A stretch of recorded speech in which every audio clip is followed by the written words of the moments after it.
안녕하세요. 도란도란 수자분입니다. 오랜만에 핸드페인팅 하는 영상 올려요. 찍기는 여러 편 찍었는데 미처 이렇게 음성 녹음하고 할 시간이 없네요. 지금 만들어진 건 화분, 당연히 화분이죠. 네, 화분에다가 그 핑크색 장미를 한번 그려보았습니다. 미리 잎색하고 장미의 베이스는 칠해놨어요. 잎은 아시다시피 지금 보이는 색이 연두색으로 보이시죠? 예, 맞습니다. 연두색이고요. 그냥 기존에 있는 연두색을 쓰셔도 되겠지만 섞어서 연두색을 만드셔도 되죠. 초록색하고 노란색 섞으면 연두색이 되잖아요. 그래서 초록색을 더 많이 하느냐 아니면 노란색을 더 많이 하느냐에 따라서 내 마음에 드는 베이스 연두색을 칠할 수 있습니다. 그래서 연두색 미리 칠해놨고요. 그 다음에 그 꽃잎도 미리 바탕색을 칠해놨어요. 바탕색은 어떻게 했냐면 핑크색을 만들고 싶은데 제가 핑크색은 하다 보면 잘 뭉치기도 하고 깨끗하게 안 발려질 때가 좀 있어요. 그래서 핑크를 잘 섞은 다음에 핑크에다가 빨간색을 조금 추가해서 섞었습니다. 그래서 조금 진한 핑크가 나오는 거죠. 그래서 조금 진한 핑크에 물을 적당히 섞어서 장미 전체에 칠을 해 놓았습니다. 그리고 나서 이제 그 다음 색깔 칠하고 있는 중이에요. 그 다음 색깔은 빨간색에 물을 좀 넉넉히 넣어서 1차로 칠해 주고 있는데 제가 그 미나를 했다고 말씀드렸죠. 미나도 이 방식으로 진행이 되거든요. 기본 베이스를 칠하고 그 다음에 1차 발림을 한다고 그렇게 얘기하는데 지금이 아마 그 1차 발림하는 시간이라고 생각하시면 돼요. 빨간색에 물을 적당히 섞어서 조금 많이 섞습니다. 물을 좀 많이 섞으면 농담이 조절이 돼요. 그래서 물을 좀 많이 섞어서 조금 어두운 부분을 다 칠해놨는데 지금 장미의 모양이 그래도 어렴풋이 보이긴 하시죠? 제가 쓰는 물감은요. 지금 보여드릴 수는 없지만 나중에 소개 또 해드릴 시간이 있을 텐데 아마코 물감이에요. 아마코 물감을 거의 100% 쓰고 있습니다. 근데 요즘 아마코 물감을 제가 구매하던 우리 파랑이 엉덩이가 보이시나요? 이렇게 들어앉아가지고 뭐든 이렇게 같이 하려고 애를 쓴답니다. 자. 아마코 물감이 원하는 색이 좀 떨어졌는데 구매하려고 하니까 조금 품절 됐다고 하는데 그게 언제 수입될지 모르겠어요. 지금 그래서 좀 걱정이 됩니다. 떨어져 가고 있는 색깔이 많은데 아마코를 취급하는 곳이 그렇게 많지는 않더라고요. 근데 또 다른 물감으로 바꾸자니 그 습성을 아는데 또 시간이 좀 걸리고 그래서 섣불리 물감 바꾸는 게 저는 겁이 나요. 그래서 우선은 있는 아마코를 활용을 하고 있습니다. 지금은 2차 발림하고 있다고 생각하시면 돼요. 빨간색인데 빨간색을 조금 더 진하게 바르고 있죠. 이 진하다는 게 어떤 의미냐면 물을 조금 덜 섞었다는 의미입니다. 그래서 아까 1차 발림한 것을 기준으로 그거보다 조금 안쪽까지 빨간색을 다시 한번 칠해주고 있어요. 붓은 굉장히 얇아 보이시죠? 처음에 베이스 칠할 때 핑크색 칠할 때는 좀 넓은 붓을 썼는데 지금 꽃잎이 사이사이가 굉장히 좁아요. 그러다 보니까 넓은 붓으로는 이렇게 흰 부분, 하이라이트 부분 남기면서 칠하기가 좀 쉽지 않아요. 그래서 굉장히 얇은 붓 쓰고 있는데 일반 수채화붓에서 저는 1호를 주로 많이 쓰고 있습니다. 근데 1호도 굉장히 많이 얇아요. 네, 그래서 지금 이 꽃은 1호로 칠하고 있다고 보시면 됩니다. 그래서 빨간색을 다시 한번 다 칠해주고 있지요. 장미꽃의 그 명암이 나타나니까 이제 요렇게 해서 장미 모양이구나라는 게 아마 느껴지실 겁니다. 이제 지금 만지고 있던 색은 뭐냐면 그 빨간색하고 검정색을 미리 섞어놔서 한 통을 아예 만들어 놨어요.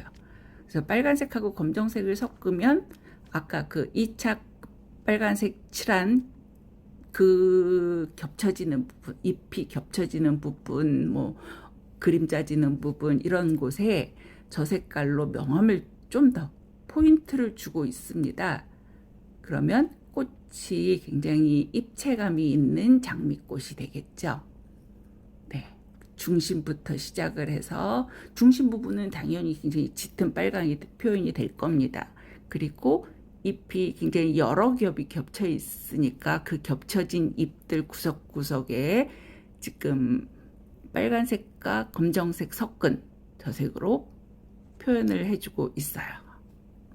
지금 해주고 또 나중에 마른 다음에 보면 그 명암이 조금 덜 표현된 부분들이 있으면 다시 한번 또 해줄 겁니다. 지금 작은 장미까지 다 해주고 있죠.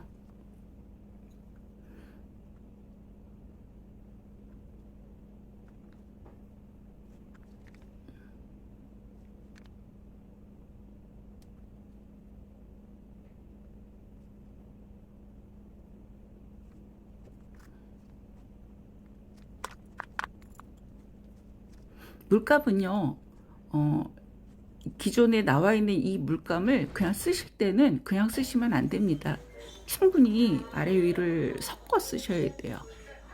그래야 색깔이 선명하게 잘 표현이 될 겁니다. 자, 그리고 이제 잎을 표현하고 있어요. 아까 연두색 처음에 칠한 그 위에 다크그린으로 1차 로 칠을 해주고 있어요. 1차로 칠해주는 게 다크 그린색이거든요. 이 그린색이 불 변화에 굉장히 좀 민감한 색이에요. 그 유약을 발라서 소성했을 때 이 다크 그린색이 좀 다른 색으로 많이 바뀝니다. 그게 이 다크 그린에 섞여 있는 어떤 그 원소 때문이라고 하는데 제가 듣긴 들었는데 그거 사실은 까먹었어요. 나중에 제게 그 얘기 해주신 분에게 다시 한번 여쭤봐야 되게 될 것 같아요. 그래서 그분 얘기로는 그래서 핸드 페인팅 한 그림에는 그냥 일반 투명유가 아니라 뭐 따로 쓰는 유약이 있다고 하면서 그거 한번 써보시라고 했는데 제가 가지고 있는 유약이 너무 많이 남아서 알겠다고만 하고 우선은 이제 이렇게 사용을 하고 있습니다. 처음에 연두색 칠한 그 위에 조금 어두운 중심 부분에 이제 다크 그린에 물을 많이 섞어서 지금 표현을 해주고 있고요. 잎 모양을 잘 보면서 칠을 해야 되겠죠. 지금처럼 장미꽃의 꽃받침과 그 밑에 나무 그 장미 잎이 같이 있는 데는 그 두 개가 구분이 될 수 있게 또 연두색 부분을 남겨주면서 초록색을 칠해줘야 되겠죠.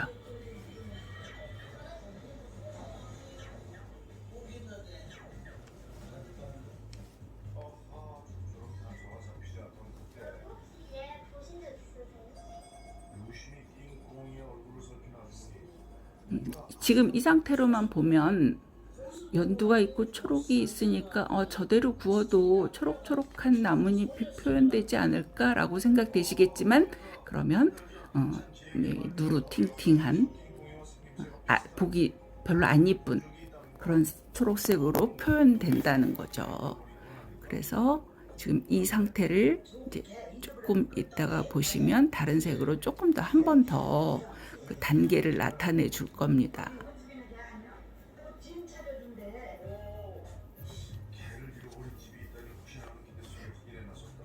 장미 이쁜 건 보이시죠?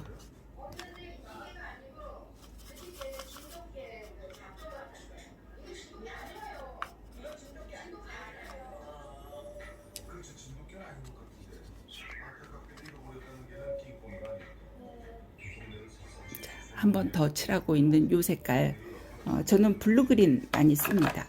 블루그린은 청록색이거든요. 물론 아까 썼던 그 초록색에 다른 색깔 파란 색깔 섞어도 돼요. 그러면 아마 지금 제가 기존에 쓰고 있는 블루 그린하고 조금 다른 톤을 얻어낼 수도 있을 겁니다. 근데 저는 지금 쓰고 있는 것은 블루 그린 쓰고 있습니다.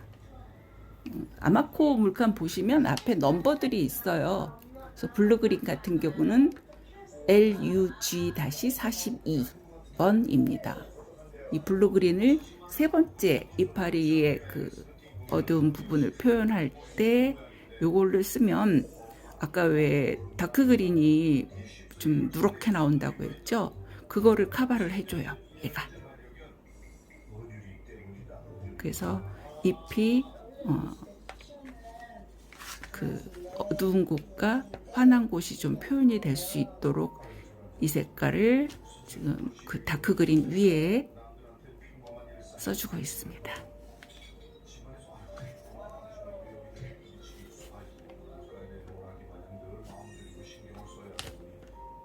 사실 민화는 원근이라든가 뭐 명암이라든가 이런 게 없습니다.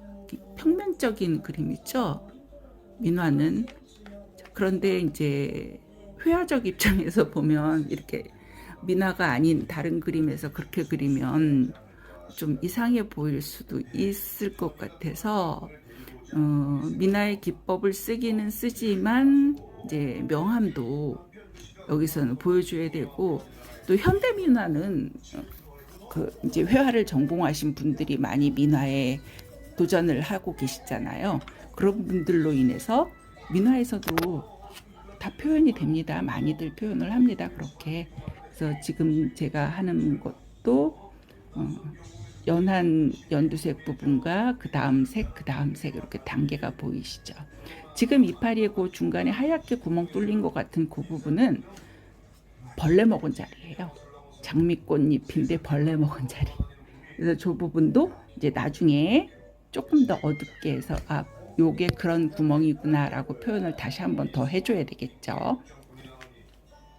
우선은 블루 그린으로 3단계를 칠하고 있습니다.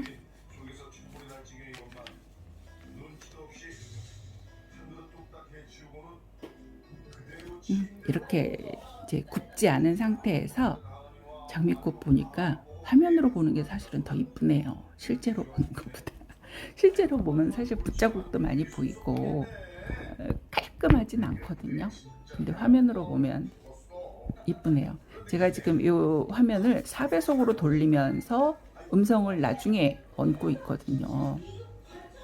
그림 그릴 때 음성을 같이 녹음하고 싶기는 하지만 워낙 이 색칠하는 시간이 오래 걸리잖아요. 그래서 그 시간 내내 여러분들이 보기가 힘드시니까 다 칠하고, 그러니까 칠할 때는 찍기만 하고 다음에 4배속으로 돌리면서 음성을 넣고 있습니다.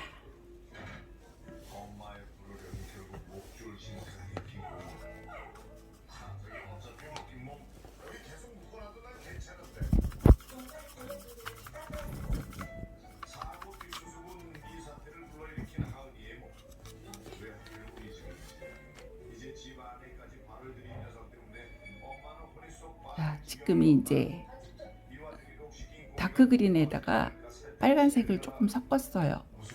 그러면 그 잎에 겹쳐지는 부분만 살짝 터치를 해줘도 아래에 있는 잎, 위에 있는 잎이 구분이 됩니다. 예쁘게.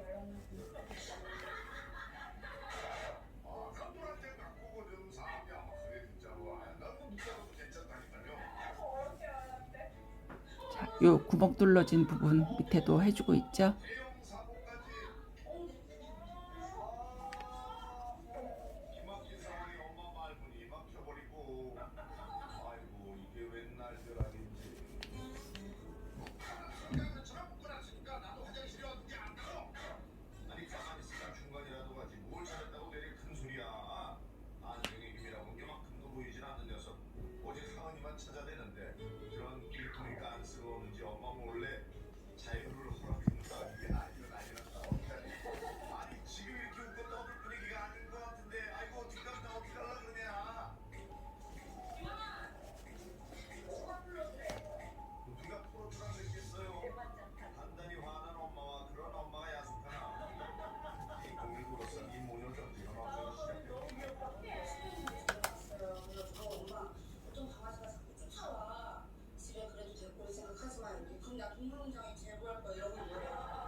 이제 나비로 왔습니다.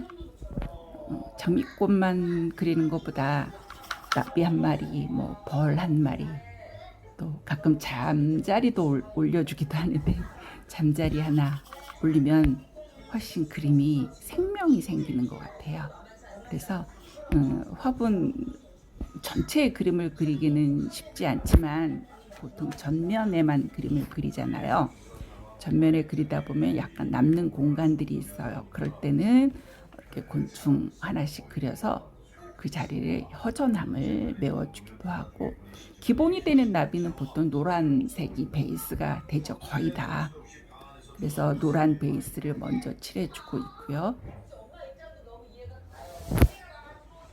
나비의 모양은요, 기본 그 양쪽으로 날개 핀 그런 모양도 있지만, 이렇게 잎이 펼쳐진 저쪽의 모양, 저쪽에 있는 잎의 모양도 저렇게 접혀서 보이는 경우가 있거든요. 이렇게 다양한 나비 모양은 한번 검색해 보시면 날아가고 있는 나비들을 이렇게 보여주는 그림들이 있어요. 그런 거 보시고, 아, 내 그림의 이 빈자리에 어떤 나비 모양이 어울릴까 판단하셔서 넣으시면 되겠죠. 노란 나비인데 날개가 너무 심심하니까 회화적인 그 나비를 표현을 해봐야 될 것 같아요. 그래서 오렌지색으로 날개에 인맥을 따라 포인트를 좀 주고요. 나비는 저 같은 경우는 나비는 꼭 그 까만 라인을 넣습니다. 좀 그러니까 다른 꽃에는 이 라인 넣기가 너무 많기 때문에 좀 다누면 그림이 조잡해 보일 수 있는데, 또 나비는 작고 또 도드라져 보여도 괜찮잖아요. 그래서 나비에는 까만 라인을 넣고 있습니다. 미나에서는 모든 라인을 다 살리죠. 모든 라인을. 그래서 모든 라인을 이미 본을 뜰 때 까만 목으로 본을 뜨거든요. 물론 아주 진한 까만은 아니지만 그래도 보통 중목 정도의 까만색으로 라인을 다 뜨게 되어 있습니다. 물론 이 뭐 핑크 장미 같은 경우는 핑크색으로 뜨죠. 나중에 핑크색 연필로 본을 뜬 다음에 이 장미색과 어울리는 색으로 라인을 뜨는데, 보통 다 까만, 다른 이파리나 뭐 다른 이렇게 나비나 모두 다 까만색으로 라인을 뜹니다. 미나에서는. 자, 그래서 제가 화분에서도 나비는 까만 라인을 쳐줄 겁니다.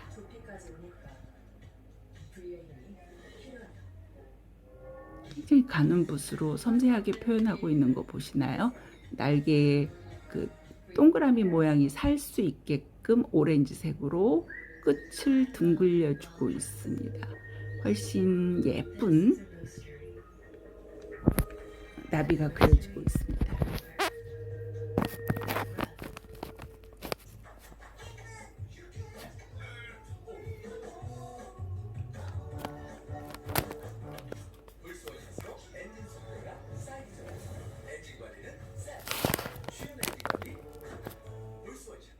신인싸움을 왜 하니? 미리 없애면 되는데. 알지 신세노 바이옴으로 미리 방어하다. 10년이 지나도 난 노아에 질 생각이 없거든. 동비 자세모넥 에센스.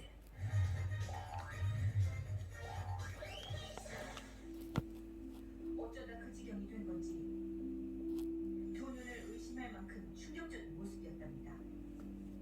그게 너무너무 안 좋아. 예방하기만 밖에 안 해. 그 정도가 될 정도에서 그래서 저는 어떻게 저렇게 될 수가 있지? 저는 계속 본 거예요.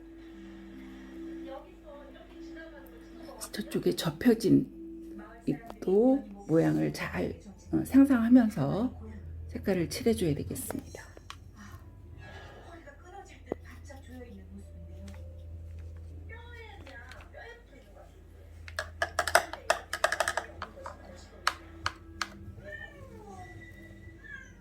무언가에 허리를 졸린 채 힘겨운 울음을 토하고 있는 부모를 믿기지 않는 참혹한 몰골로 마음을 배회하고 있는 모습에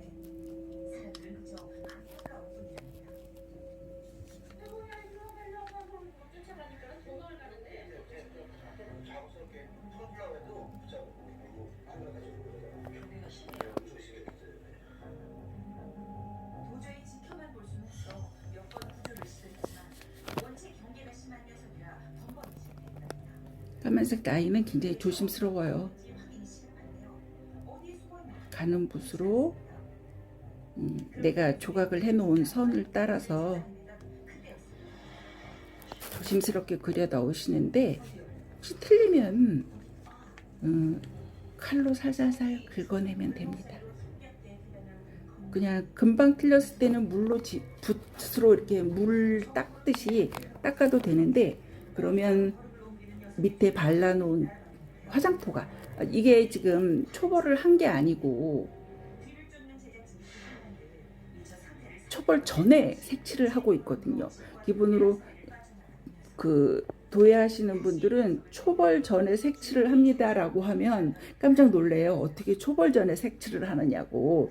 왜냐하면 기본이 다 초벌 후에 색칠을 하고 그 다음에 재벌을 하게끔 되어 있거든요. 그리고 모두 다 그렇게 하시는데 저 같은 경우는 그럴 환경이 아니잖아요. 그렇죠? 그래서 저는 초벌 전에 색칠을 하기 때문에 잘못 그려진 선은 칼로 살살살 긁어내는 게 훨씬 나아요. 붓으로 닦아내면 밑에 있는 화장토도 같이 닦인다.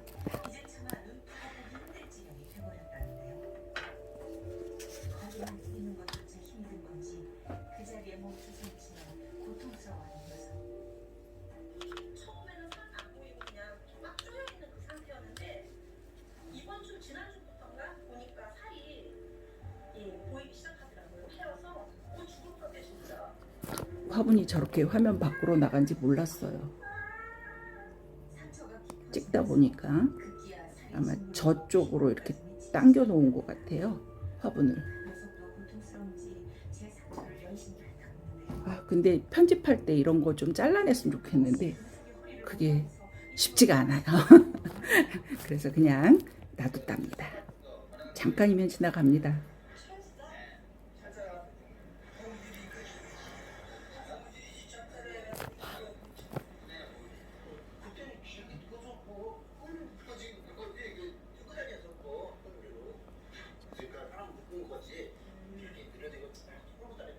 강아지 목줄한 것처럼 그렇게 돼 있었어요, 어머니. 자원에 나갈 때가 저기 걔네들은 이게 좁아도 다 빠져나가잖아. 미끄러우니까. 근데 그래서 뭐 키워서 몸이 이제 붙잡은 거야. 굉장히 분분하긴 하지만 한 가지 확실한 건 한동안 녀석의 허리에 마치 누군가가 일부러 묶어놓은 듯 끈 하나가 달려있었다는 겁니다. 어느 순간 그 끈은 떨어져 나가고 지금은 허리를 올가매는 부위만 남아 점점 더 파고드는 상태랍니다. 처음 몸으로 숨만 쉬어도 아플 텐데 어딜 가려는 건지 녀석이 사라진 골목으로 다가가 보자 다행히 녀석 더 이상 멀리 가지 않고 잠시 멈춰 허리를 밟고 있습니다. 그런데 그때 뭐죠? 또 다른 고양이가 나타났습니다. 아픈 녀석과 데칼코마니처럼 똑 닮은 얼굴의 이 검은 고양이는 잔뜩 날선 경계의 눈빛으로 제작진을 주시하는데요. 이 친구는 누구죠? 그럼 보호해 줄 거요. 쉽게 말하면 가족이다니까. 그러니까 생김새도 꼭 닮은 데다가 늘 아픈 녀석의 주변을 돌도는 걸 보아서 가족이 아닐까 추정된답니다. 그리고 아마 이곳이 녀석의 은신처인 모양인데요. 잠깐 그 화분이 화면 밖으로 좀 나갔을 때 한 게 아까 잎에 그 나비 날개에 흰색으로 무늬에 포인트를 줬던 거예요. 다 흰색을 칠하진 않았고 한쪽만 이렇게 둥글려 주면 저렇게 예쁜 둥근 모양의 나비가 나와요. 그리고 그 위에 다시 까만색 라인을 섬세하게 그려 넣어 주었습니다.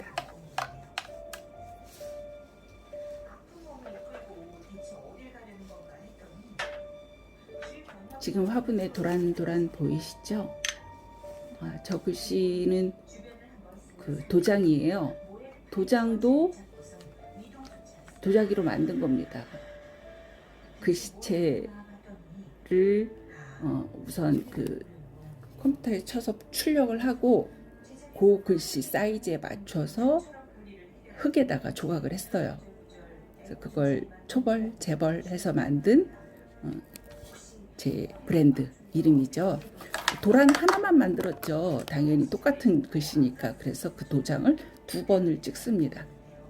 그래서 똑바로 찍을 때도 있고 약간 틀어지게 찍을 때도 있고 그때그때 상황에 맞춰서 도란도란도 찍어준답니다. 주인 허리 탓에 배변 활동에도 문제가 생긴 건지 기본적인 생리 현상조차 해결하지 못하고 안 가는 걸 쓰는 모습이 너무 안쓰럽네요.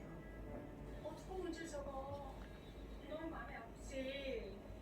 쟤는 저걸 몰라서 어쩜 저렇게 화면 한 귀퉁이에서 색칠을 하고 있는지 저 다 칠하도록 몰랐다는 거 아닙니까? 살갑게 맞아 여러분 보실 때 한 귀퉁이 보셔야 되는 거죠. 그러니까 하루하루가 고통일 텐데 그 시간들을 지금껏 견디고 있는 건 아마도 녀석의 곁을 한시도 떠나지 않고 지켜주는 가족이 있었기 때문 아닐까요? 하지만 이 상태로 언제까지 녀석이 버텨줄지 걱정입니다. 도움의 손길을 거부하고 있는 녀석을 이대로 내버려 둔다면 더 이상 손 쓸 수 없는 상태가 될지 모르는 만큼 구조가 결정됐습니다. 다음 날 녀석들의 은신처를 다시 찾았는데요. 한 녀석이 지붕을 타고 잠시 자리를 비우자 잠시 후 허리를 다친 녀석 역시 길을 나섭니다. 두 녀석 모두 자리를 비운 지금이 구조를 위한 절호의 타이밍. 두 녀석의 은신처이자 휴식을 청하던 골목 한켠에 포획틀을 설치하고 유인한 먹이를 놓아둔 뒤 녀석이 돌아오길 기다려보고 있습니다. 막판의 준비를 마치고 한참을 기다리던 그때 녀석이 나타났습니다. 아픈 몸을 끌고 은신처로 향하는 녀석. 원체 경계가 심한 녀석이라 실패 없이 한 번에 기절을 못하는데요. 서서히 포획틀 가까이 다가오던 녀석이 틀 안의 먹이를 발견하고는 관심을 보이기 시작합니다. 이에 지켜보던 구조팀도 덩달아 긴장 모드. 자, 이제 녀석이 경계와 의심을 풀고 포획틀 안으로 들어가 주기만 하면 되는데요. 잠시 고민을 하다가 수정. 드디어 발을 들입니다.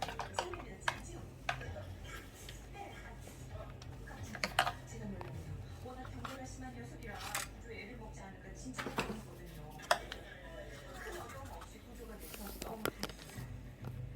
갑작스러운 상황에 잔뜩 겁을 먹긴 했지만 이게 다 녀석을 위한 일인 만큼 안정을 찾는 대로 치료를 서둘러야 할 텐데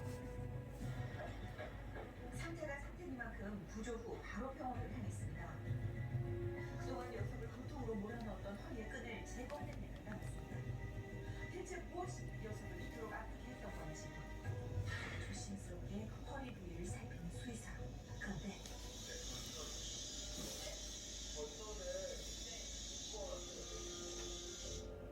그러니까 지난 두달 녀석을 옥죄어 왔던 끈의 전체가 전선줄이랍니다.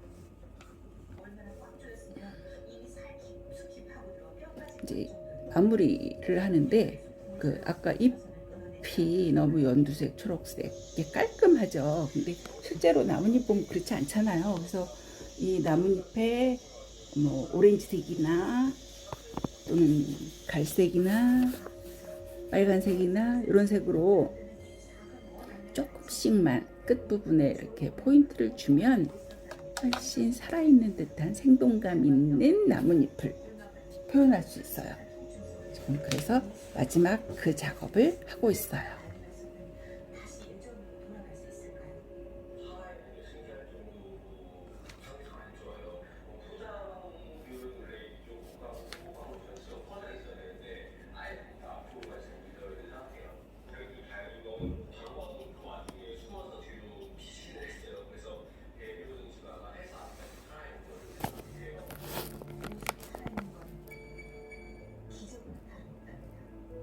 하늘이 도운 건지 다른 장기들과 달리 방광이 뒤쪽으로 밀리면서 힘들게도 배변을 할 수 있었던 건데요.